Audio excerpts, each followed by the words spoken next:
A comunidade Narrações Imersivas acaba de chegar. Torne-se membro e tenha acesso a todos os nossos livros, sem interrupções ou propagandas. E em formato de MP3, ouça diretamente da nossa plataforma no Hotmart. Por menos de uma Coca-Cola por mês, você assina nossa comunidade e apoia diretamente nosso trabalho. Não perca mais tempo e venha curtir mais uma forma de ouvir narrações imersivas. Link para assinar a comunidade na descrição ou no primeiro comentário fixado. Fique agora com mais um episódio imersivo.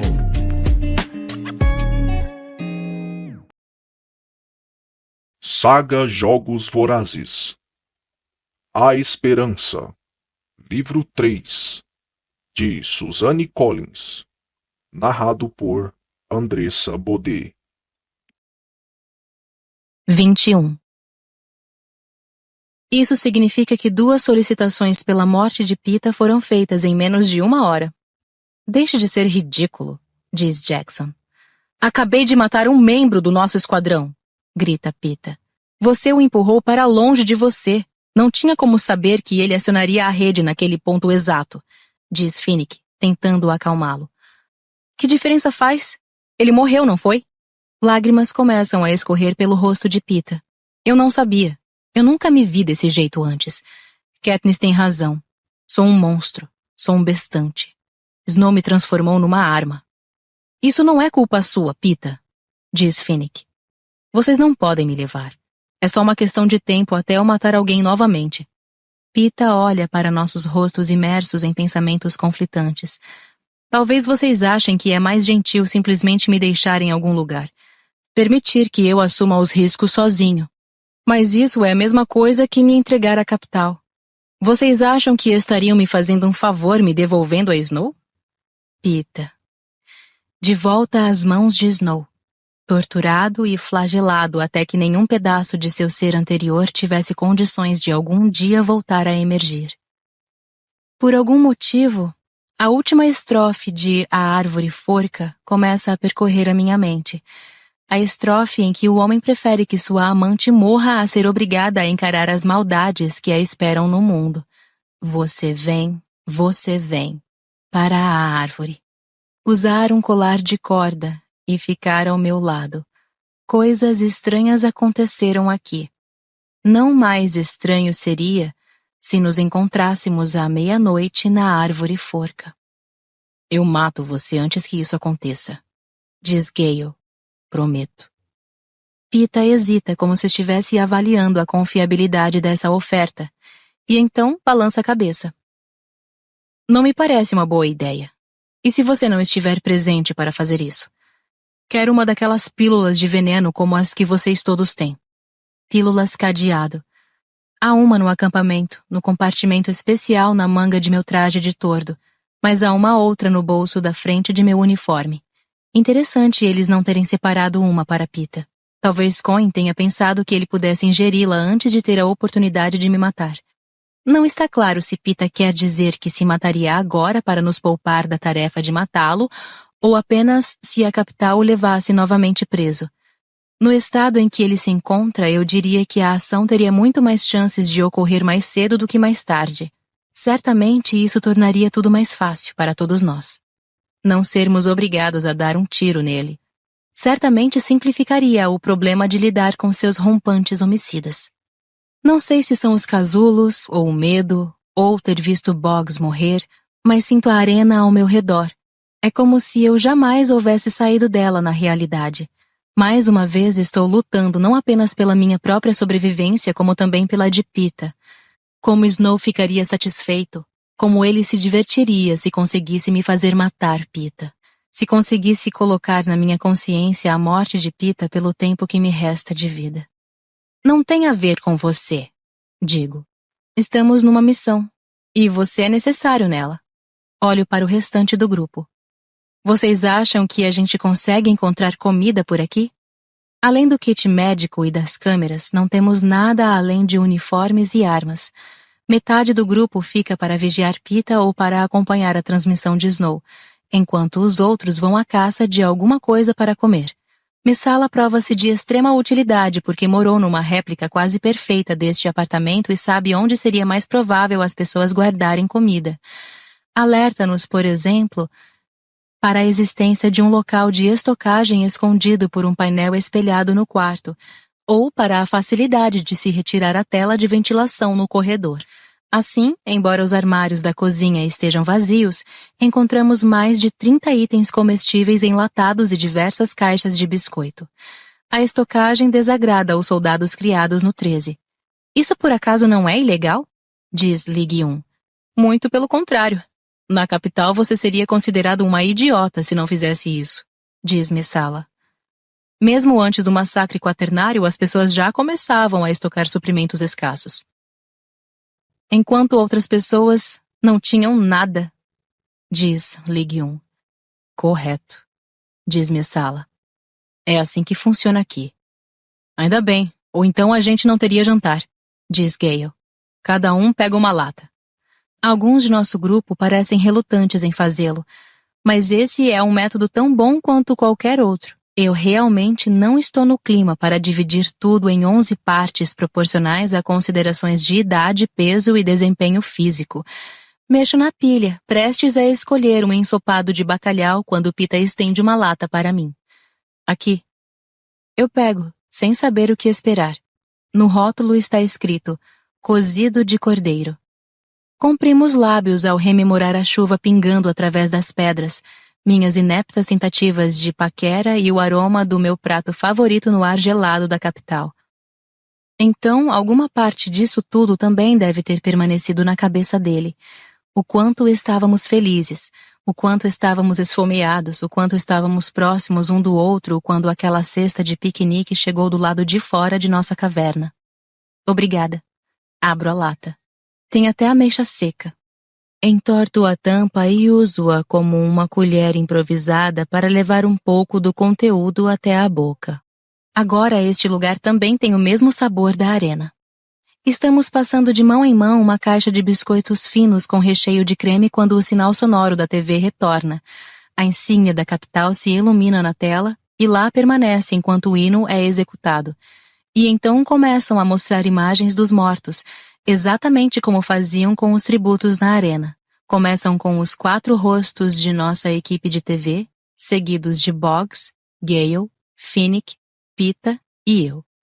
Com exceção de Boggs, não se preocupam em mostrar os soldados do 13, ou porque não fazem a menor ideia de quem sejam, ou porque sabem que não terão a menor importância para a audiência. Então, o homem em pessoa aparece, sentado em sua escrivaninha, uma bandeira desfraldada atrás de si, a rosa branca recém-colhida brilhando na lapela. Há uma boa possibilidade de ele ter recebido alguns retoques recentemente, porque seus lábios estão mais inchados que o habitual. E sua equipe de preparação realmente precisa pegar mais leve no blush. Snow parabeniza os pacificadores pelo trabalho magistral, exalta-os por livrar o país da ameaça chamada Tordo. Com a minha morte, ele prevê uma guinada nos rumos da guerra, já que os desmoralizados rebeldes não têm mais a quem seguir. E o que era eu, de fato? Uma garota pobre e instável com um pequeno talento com arco e flecha. Não uma grande pensadora, não uma mente prodigiosa por trás da rebelião, meramente um rosto pinçado da gentalha, porque havia chamado a atenção da nação com minhas travessuras nos jogos. Mas necessária. Extremamente necessária, porque os rebeldes não possuem nenhum líder real entre eles. Em algum ponto do Distrito 13, P.T. aperta um botão porque agora não é o presidente Snow, mas sim a presidenta Cohen que está nos encarando.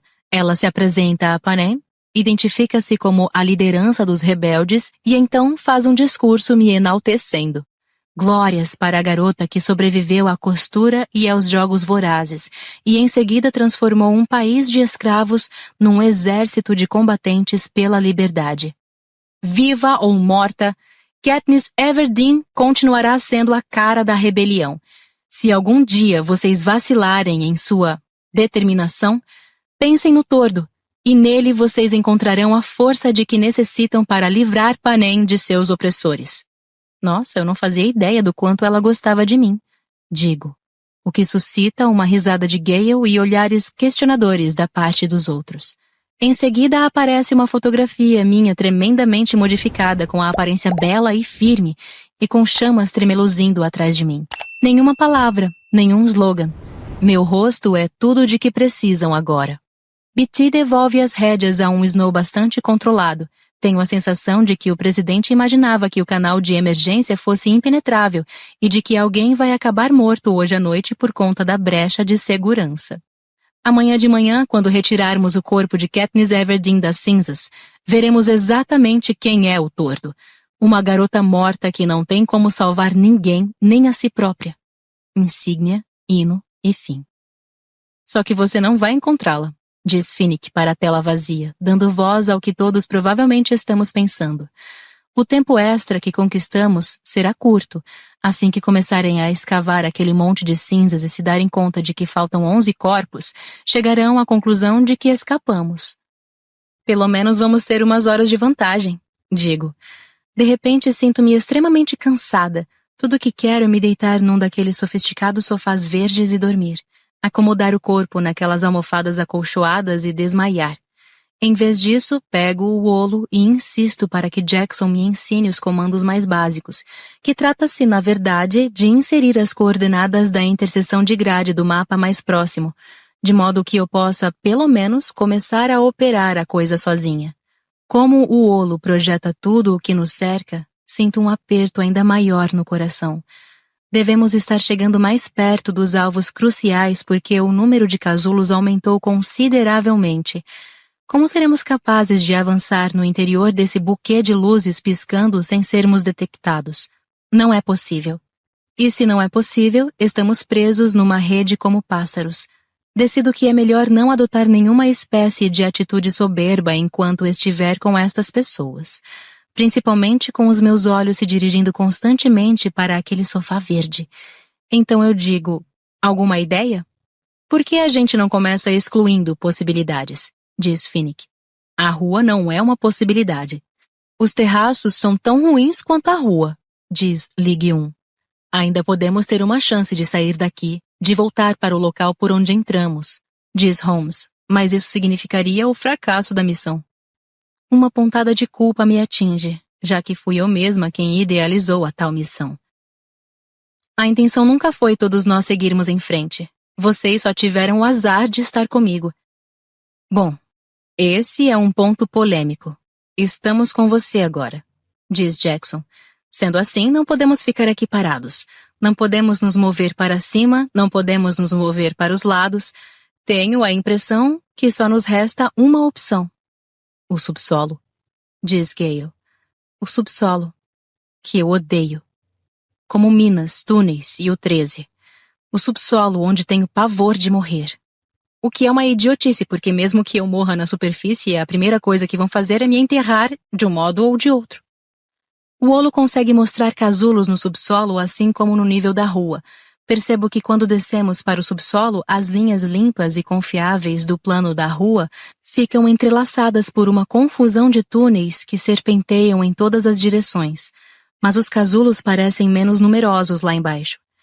2 portas abaixo, um tubo vertical conecta nossa fileira de apartamentos aos túneis. Para alcançar o tubo, vamos precisar comprimir nossos corpos para fazê-los passar por um poço de manutenção que percorre o comprimento do prédio. Podemos entrar na passagem através dos fundos de um closet no andar de cima. Tudo bem, então. Vamos dar a impressão que a gente nunca esteve aqui. Digo. Apagamos todos os sinais de nossa presença. Jogamos as latas vazias numa lixeira, coletamos as ainda cheias para usar mais tarde, viramos as almofadas dos sofás que foram manchadas de sangue, apagamos quaisquer traços de gel dos ladrilhos. Não há como consertar a fechadura da porta da frente, mas a cerramos com uma segunda tranca, o que, pelo menos, a impedirá de se abrir ao menor contato. Finalmente, só nos resta enfrentar Pita. Ele se planta no sofá azul, se recusando a mover-se. Eu não vou.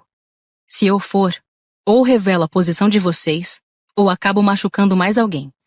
O pessoal do Snow vai encontrá-lo, diz Finnick. Então deixe uma pílula comigo. Só vou engolir se for preciso, diz Pita. Essa opção não existe. Você vem com a gente, diz Jackson. Ou o quê? Você me dá um tiro? Pergunta Pita. A gente vai dar um jeito de você ficar desacordado e depois te arrastar pelo caminho, diz Holmes. O que vai não só nos obrigar a andar mais lentamente, como também pode deixar a gente numa situação perigosa. Parem de agir com tanta nobreza. Eu não estou nem aí se vou morrer ou não. Ele se volta para mim agora implorando. Katniss, por favor. Você não entende que quero abandonar tudo? A questão é que eu entendo de fato. Porque não posso simplesmente deixá-lo ir. Dou uma pílula para ele, puxo o gatilho? É porque me preocupo demais com Pita. Ou porque me preocupo demais com a possibilidade de deixar Snow vencer. Será que eu o transformei numa peça de meus jogos particulares? Isso é uma coisa desprezível, mas não sei ao certo se eu não seria capaz de algo assim. Se for verdade, seria mais gentil matar Pita aqui e agora. Mas para o bem ou para o mal, não sou motivada pela gentileza. Estamos perdendo tempo. Você virá voluntariamente ou vamos precisar te nocautear? Pita enterra a cabeça nas mãos por alguns instantes e então se levanta para nos acompanhar.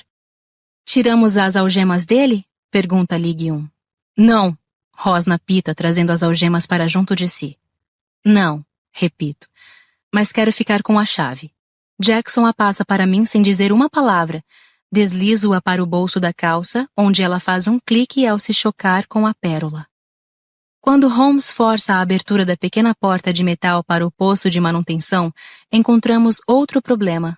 Não há possibilidade de as cascas de inseto passarem pela estreita passagem. Castor e Pollux retiram-nas e desatrelam câmeras de apoio de emergência.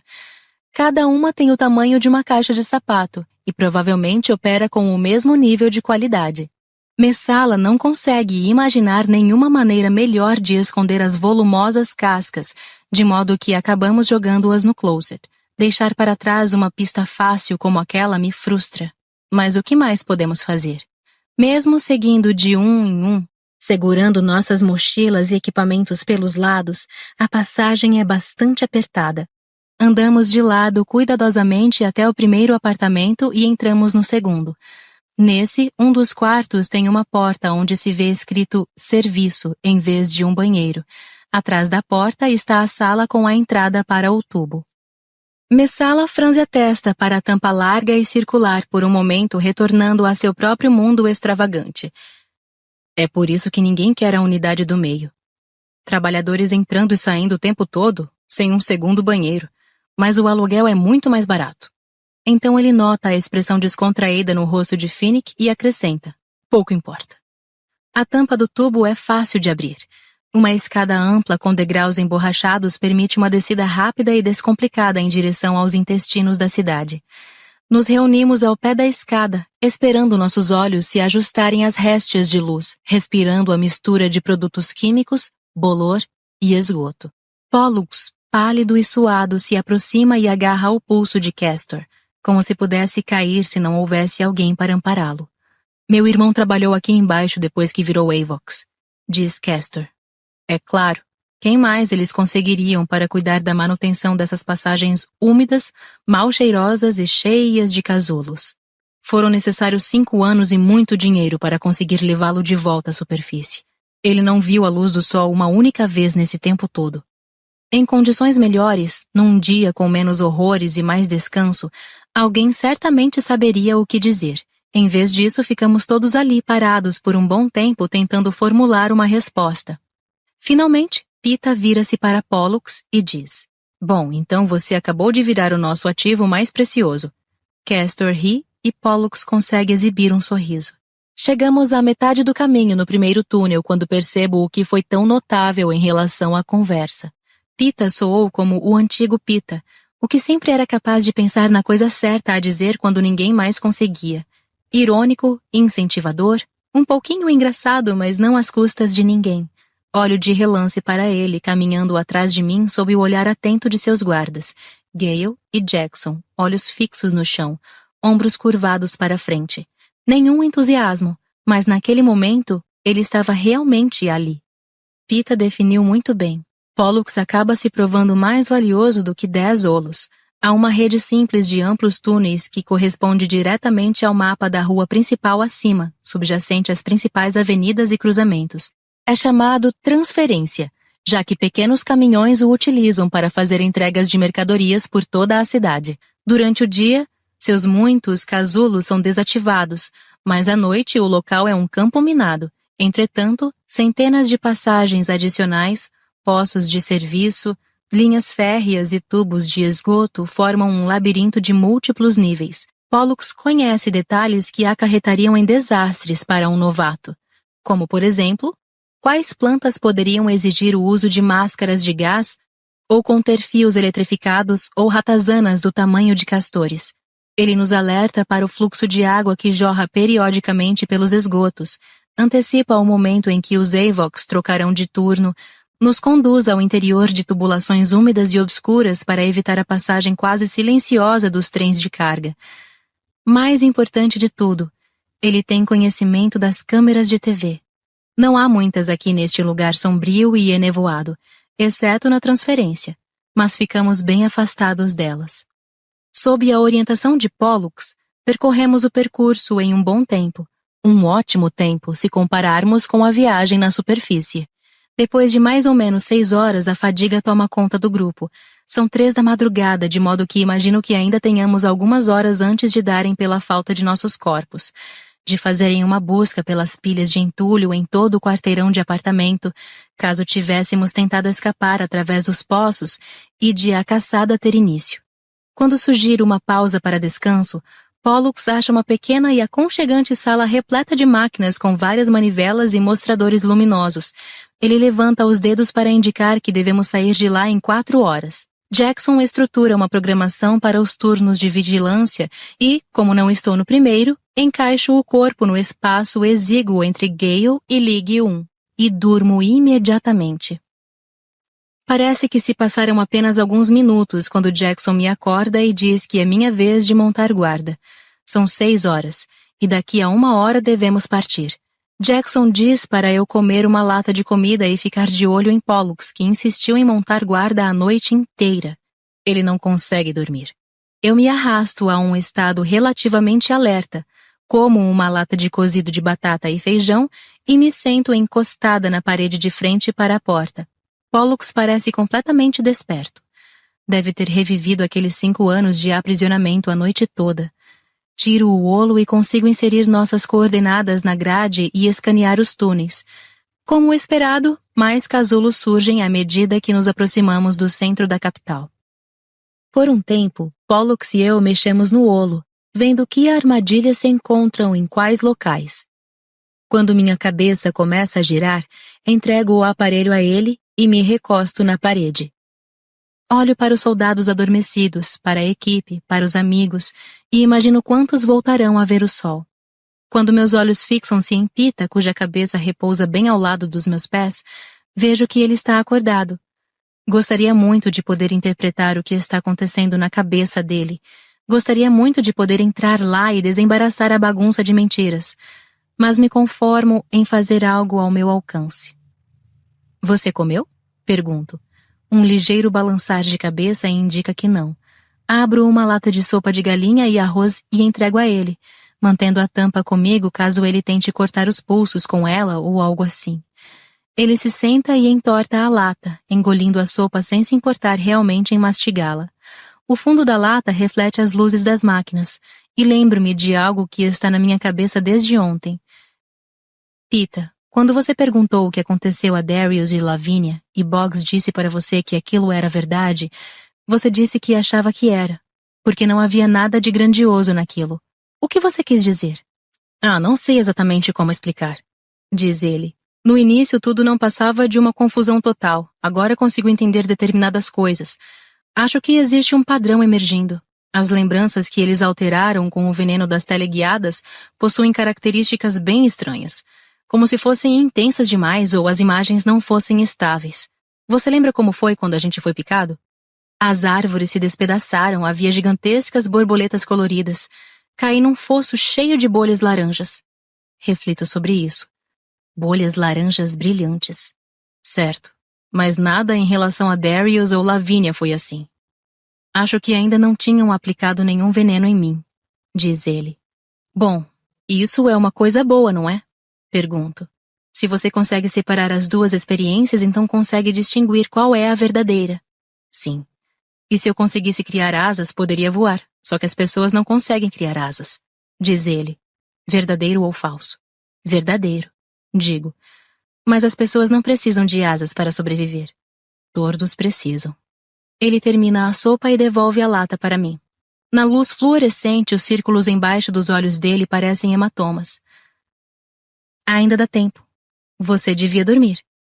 Sem esboçar resistência, ele se deita, mas apenas observa o ponteiro que se mexe de um lado para o outro em um dos mostradores.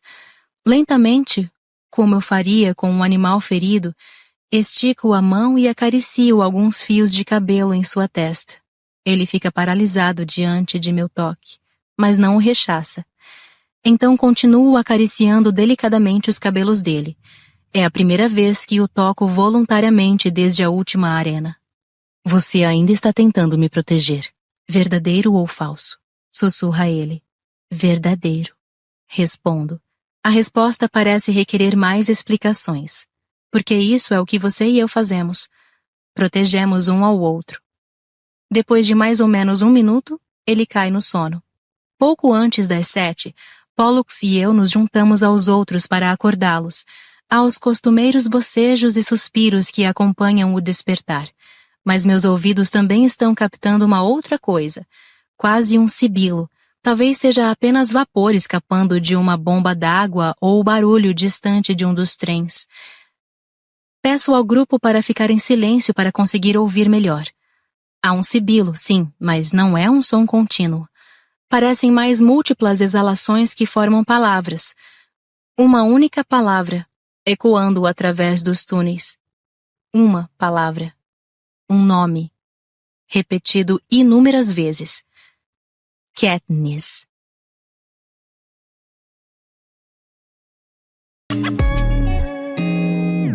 O canal Narrações Imersivas agradece por ter ouvido mais um episódio conosco.